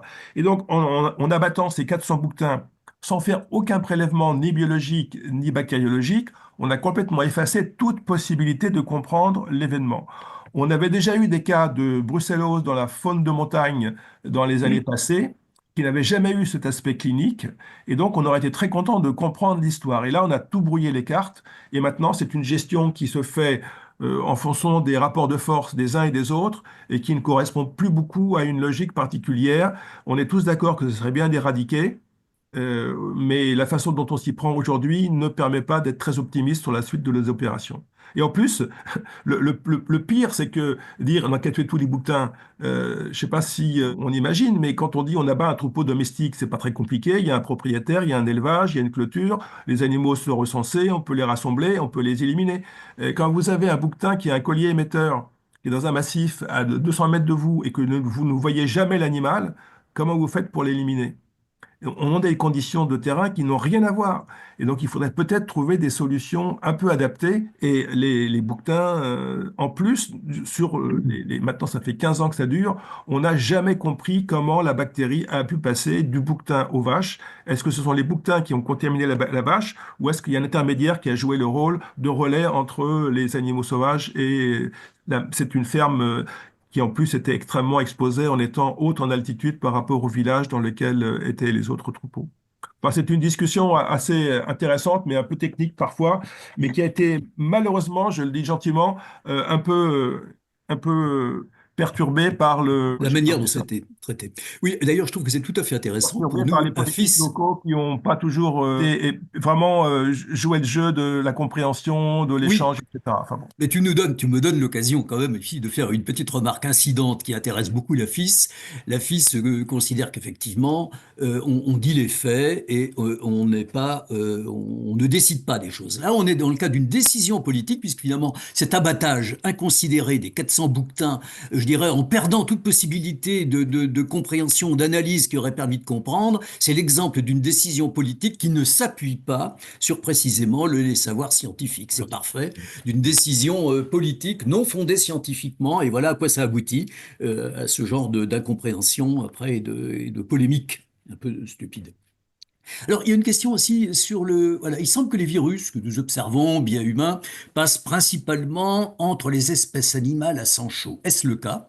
Est-ce lié? Existe-t-il des exemples récents de passage de virus entre espèces à sang froid et espèces à sang chaud? Non, non, c'est tout à fait vrai. C'est pour ça que quand j'ai parlé des zoonoses, j'ai parlé des Vertébrés. mammifères et des oiseaux et pas des reptiles. Ah oui, Les tout à virus, fait. vous savez que la fièvre, quand on a la fièvre pendant une infection virale, c'est un système de défense de l'organisme. Les virus, en fait, ils sont adaptés pour se multiplier bien à 37 degrés. Si Mm. on monte la température de notre corps à 39-40, il faut le supporter. Un enfant, il ne faut pas le laisser faire ça, mais dans certains cas, monter la température, si l'organisme le supporte, est une bonne défense et on va limiter la multiplication virale et se débarrasser plus vite de l'infection. Et donc, les virus ont des gammes de zones de confort, on parle d'un confort pour le virus assez étroite. Bien sûr. Les études dans lesquelles mes collègues qui font de la virologie cultivent les cultures cellulaires avec les virus, c'est vraiment réglé au demi-degré près, et au demi-degré de Celsius près, et à des hygrométries extrêmement serrées. Inversement, les virus en forme résistante sont conservés au congélateur à -80. Et à -80, on garde les virus extrêmement longtemps. Donc, il n'y a pas de transmission de virus de poissons, d'insectes, évidemment, ou de batraciens reptiles aux mammifères et oiseaux. Donc, j'en connais pas, en tout cas. Ok. Alors écoute, je pense qu'on va pouvoir aborder peut-être maintenant les questions, ou disons, du lien. Et puis où disons, certains ont été irrités peut-être entre l'idée que tu faisais un lien trop rapide entre une corrélation et une relation de causalité. Alors, on le Que les retrouve, bon, choses sont agréablement dites. oui, voilà, disons, tu as pu donner, tu as pu donner le sentiment de rejeter la faute et de l'apparition, de l'augmentation perçue des zoonoses, hein, parce que quand on parle de maladies émergentes, tu l'as dit, hein, c'est quelque chose de très anthropocentré. Moi, je dirais que c'est quelque chose de très occidentalo-centré. Hein. Je dirais, c'est parce que ces virus-là, ils osent venir attaquer les petits occidentaux que nous sommes, je dirais, bourgeoisement installés dans nos pays. Il y a un peu de ça quand même. Hein. Oui, puis on a aussi oublié très simplement que les maladies infectieuses étaient un risque majeur pour la santé publique, hein, tout simplement. Hein, voilà, enfin, Oui, oui, allez-y, oui. allez-y, Oui, continuez. oui. Bon, alors voilà, donc le sentiment de rejeter la faute sur l'agriculture, et notamment l'agriculture intensive. Alors, c'est vrai qu'il y a peu d'exemples à part il y a le virus, il y a Nipah. Hein. Nipah, c'est un exemple quand même d'infection qui est passé par un élevage intensif, hein, autant que je pense. Mais les autres élevages, ils sont à risque en ce sens que, comme tu l'as dit, il y a une homogénéisation des souches. Hein. Les souches de poulet aujourd'hui sont très peu nombreuses. On peut les retrouver de la Chine à l'Amérique, les mêmes, etc. Donc, le risque est accru, mais pour autant, il est vrai que les élevages intensifs, les élevages industriels, concentrationnaires dans lesquels il y a un grand nombre d'animaux, c'est pas par eux, c'est pas là, c'est pas chez eux, c'est pas à l'intérieur de ces élevages que sont nés, que sont apparus les virus. Il y a les mesures de biosécurité qui sont considérables, infiniment supérieures à celles qui existent dans les petits élevages mal tenus que j'ai pu connaître au début de mon exercice. Donc, le risque, il est simplement, comme tu l'as dit, quand le virus il apparaît dans cet élevage, évidemment, il se déclenche, mais il n'apparaît pas au départ dans cet élevage. Il n'est pas forcément à l'origine. Je ne crois pas avoir dit le contraire, je ne suis pas sûr de comprendre, mais j'ai bien dit, si je prends la grippe aviaire, que c'est pas le fait de voir un gros élevage qui crée un virus, mais si le virus rentre dans un gros élevage avec une très grande densité d'oiseaux et en plus un élevage qui est entouré par plein d'autres élevages qui font la même production, c'est ce qui s'est passé en 2022, en 2023 dans l'ouest de la France, les premiers élevages touchés, le temps qu'on réagisse, Oui, oui, multiplie le virus de façon assez considérable. Et on sait maintenant, enfin, c'était publié par mes collègues de l'ANSES, que ce sont les transmissions respiratoires des premiers élevages qui ont contaminé la périphérie. Et il faut imaginer aussi que les élevages de canards pour le foie gras, alors après on peut discuter du foie gras, hein, mais entre l'endroit où les œufs sont pondus, l'endroit où les œufs sont couvés, l'endroit où les œufs éclosent et où on commence à élever les petits canards et les moyens canards, et il y a au moins 5 ou 6 exploitations différentes les unes derrière les autres. Et les oiseaux circulent en véhicules qui vont de ferme en ferme, d'un bâtiment, d'une exploitation à l'autre. Et s'il y en a un dans la chaîne qui porte le virus, on est sûr que tout le monde l'aura dans pas longtemps. Et donc, ce sont des systèmes qui, dans leur principe, qui n'ont pas des contrôles de biosécurité, mais vraiment sérieux, risquent d'en mettre partout. Et c'est à peu près ce qui s'est passé. Et en plus, le foie gras, enfin, j'ai discuté avec des professionnels quand même, hein. Dans les années 2015-2016, quand ça a commencé un peu à bouger avec l'arrivée de la grippe aviaire en France et on était un peu surpris, on a découvert qu'il y avait quand même un certain nombre d'exploitants qui étaient encore des gens qui n'avaient pas encore une très grande expérience, qui se lançaient là-dedans parce que c'était apparemment rentable d'un point de vue financier. Mais il fallait aussi que les pratiques, la technicité, la prise en compte de ces enjeux-là soient à la hauteur. Et donc, il y a eu certainement, enfin, moi, je ne connais pas de cas où on n'a pas mis en évidence des situations où il y a eu malheureusement un oubli de la part de quelqu'un dans l'histoire. Moi, je vais vous raconter aussi une petite histoire. En 2005, on a eu les premiers cas de grippe aviaire qui sont arrivés en Europe par la Chine, depuis la Chine. Et en 2006, on a eu un foyer en France, dans le département de l'Ain. Et depuis oui. quelques semaines, il y avait branle-bas de combat. Tout le monde devait, autour de tous les étangs en France, si on trouvait un canard mort, il y avait tout un protocole pour l'envoyer avec grande protection pour tout le monde jusqu'au labo de Bretagne. Et en février 2006, on trouve un canard mort sur un étang dans l'Ain, dans la Dombe. Qu'est-ce qui se passe le lendemain? La directrice générale de l'ANSES, qui s'appelait pas encore l'ANSES, le préfet du département, tout un aéropage de grandes personnes, de grandes personnalités vont au bord du seul étang en France où on savait qu'il y avait du virus, parce qu'on avait trouvé le canard avec le virus diagnostiqué la veille au labo de Ploufragan. Évidemment, il y avait tout un ensemble de services de presse qui venaient autour, plus tout le service d'ordre. Et tous ces gens-là se sont retrouvés à piétiner le bord de l'étang où on était sûr qu'il y avait des virus parce qu'on venait de le mettre en évidence. Et là-dedans, il y avait une équipe de télévision qui, sur le chemin du retour, a vu une jolie ferme au bord de la route, élevage de dindes. Ils ont dit, tiens, on va aller interroger l'éleveur pour savoir comment il se prépare pour ne pas rentrer le virus chez lui. Oui, oui. Alors, ils sont rentrés dans la cour de la ferme Ils ont discuté avec l'éleveur, ça a été filmé, il leur a expliqué, c'est passé à la télévision, on a vu les bâtiments et le monsieur a expliqué comment il prenait les précautions, etc. Et puis 3 jours plus tard, il appelle son vétérinaire parce que ça commençait à plus aller dans son élevage de dinde. Et on a senti le virus. Et ben, les collègues de l'ANSES, qui s'appelait pas, donc c'était l'AFSA à l'époque, ils étaient bien embêtés pour expliquer comment on pouvait interpréter tout ça. Eh ben, qu'est-ce qui s'est passé? Il y a l'équipe de télévision qui a été récupérer le virus sur ses bottes, sur ses chaussures, sur ses semelles au bord de l'étang, et ils l'ont mis dans le cours de la ferme. Voilà. Et ça s'appelle une erreur humaine. Et il y a Tout à beaucoup fait. d'épidémies, malheureusement, vous avez ce facteur-là, et qui n'est pas modélisable, qui n'est pas pris en compte, eh ben, il existe quand même. Et c'est souvent ce qui explique pas mal de choses. Tout à fait, tout à fait. En plus, si tu rappelles une histoire qui s'est produite, effectivement. L'un est tout près de la Saône-et-Loire, et effectivement, j'avais suivi de façon amusée, sinon atterrée, effectivement, cet épisode assez malheureux. Je pense que tu as fait réagir l'un de nos spectateurs, qui d'ailleurs est responsable de plus de la moitié des questions à lui seul. Je pense que tu as évoqué la question de la disparition de ces chauves-souris. Je ne sais plus quelle espèce tu as évoqué, qui était insectivore. Hein, oui, c'est. C'est plusieurs espèces. C'était pas un Plusieurs seul espèces, hein, espèce. d'accord. Donc, ça a été une catastrophe hein, les cultures, et donc ça a entraîné, ça a obligé les agriculteurs à utiliser des insecticides, Oui, donc oui. des pesticides. Et tu as dit après qu'il y avait eu une augmentation de la mortalité chez les enfants. Tu as dit Oui, c'est une corrélation. Tu n'as pas dit qu'il y avait oui, une oui. relation de causalité. Tu t'es bien gardé de dire qu'il y avait une relation de causalité. Mais tu as pu donner l'impression d'établir d'office scientifiquement une relation de causalité. Ah bah non, non, non, moi j'ai repris l'article. Non, non, j'ai bien dit au contraire, je dis c'est une corrélation, c'est rien d'autre qu'une Je le dis corrélation. parfaitement, oui, absolument. Absolument. Non, Et et je c'est pense qu'il fallait te voilà, le faire redire. Je voulais c'est ce t'entendre qui le a été, redire parce que je t'ai c'est entendu le dire, c'est effectivement. ce qui a été publié par l'article de Science, ce qui était à peu près correctement repris dans les médias que j'ai suivis. J'ai certainement pas dit autre chose, hein. Alors, j'ai pas vu. Je crois qu'il y a des questions aussi dans l'autre partie, dans la partie de Il y a chat. une J'ai pas. question. T'as regardé, Jacques, si tu en as aperçu? Oui, il y a une question qui vient d'arriver de Christophe, qui est, à mon avis, très intéressante. Je vais la lire. Oui. Comment mettre en place des mécanismes de surveillance et d'évaluation des risques de zoonose plus réactifs, mieux en phase avec les données scientifiques? Ça pourrait presque être une conclusion, mais je te laisse y répondre. Ben, c'est un vrai enjeu, hein.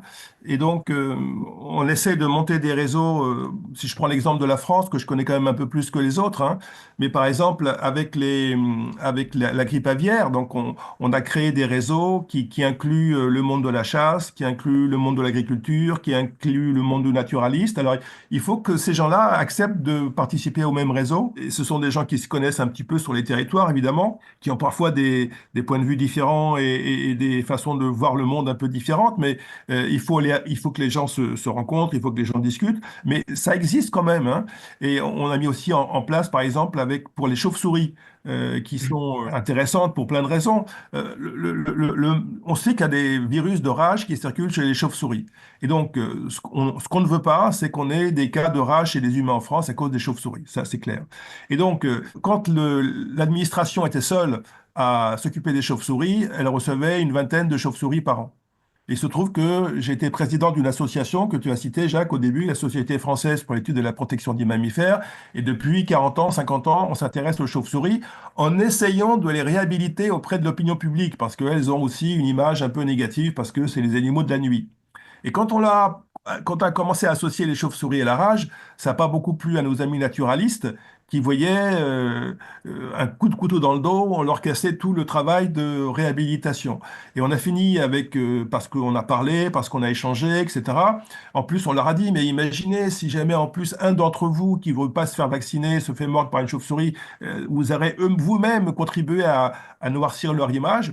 Et donc, on a monté un réseau qui s'est mis en place peu à peu. On est passé de 20 chauves-souris par an à plus de 200 par an qui sont analysés, avec une bien meilleure image de la réalité que simplement les agents de l'État, parce que des bénévoles ont contribué, ont accepté, parfois un petit peu contraints, parce que ce n'était pas forcément ce qu'ils voulaient faire, mais au bénéfice de tous.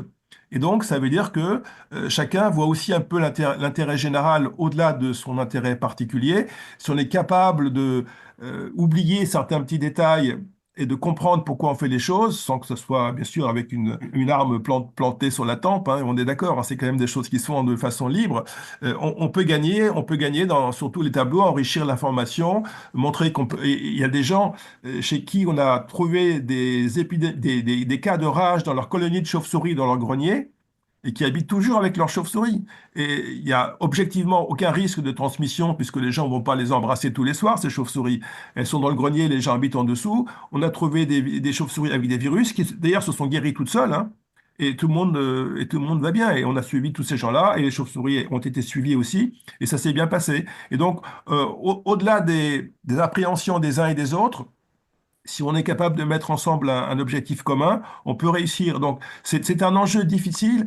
Je pense qu'il ne faut pas être trop ambitieux, mais qu'il faut cibler, par exemple, les chauves-souris d'un côté, les oiseaux d'eau de l'autre pour la grippe. Il faut trouver des systèmes qui ne cherchent pas à tout couvrir parce qu'on aura beaucoup trop de trous dans la raquette, mais peut-être en avançant avec les moyens qui vont avec, parce qu'on ne peut pas non plus demander à des bénévoles de faire des choses insurmontables, mais on doit pouvoir avancer quand même tranquillement, mais de façon efficace. Oui, je pense que tu as employé un mot là, qui était dans le titre, vivre ensemble finalement.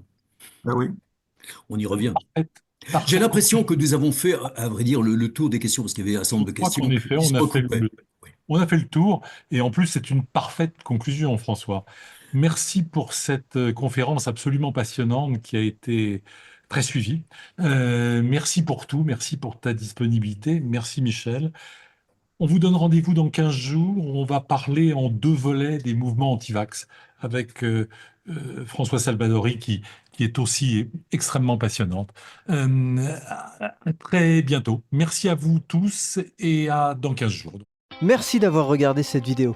N'hésitez pas à la partager autour de vous et à vous abonner sur notre chaîne YouTube pour recevoir les prochaines. Nous vous rappelons également que vous pouvez retrouver le dernier numéro de la revue de l'AFIS Science et Pseudosciences en kiosque et sur notre boutique en ligne, ainsi qu'accéder gratuitement à tous les anciens numéros sur notre site internet afis.org et sur notre application smartphone Afis Science. De plus, si vous souhaitez soutenir notre association, vous pouvez également adhérer via notamment notre site internet. Encore merci, à bientôt.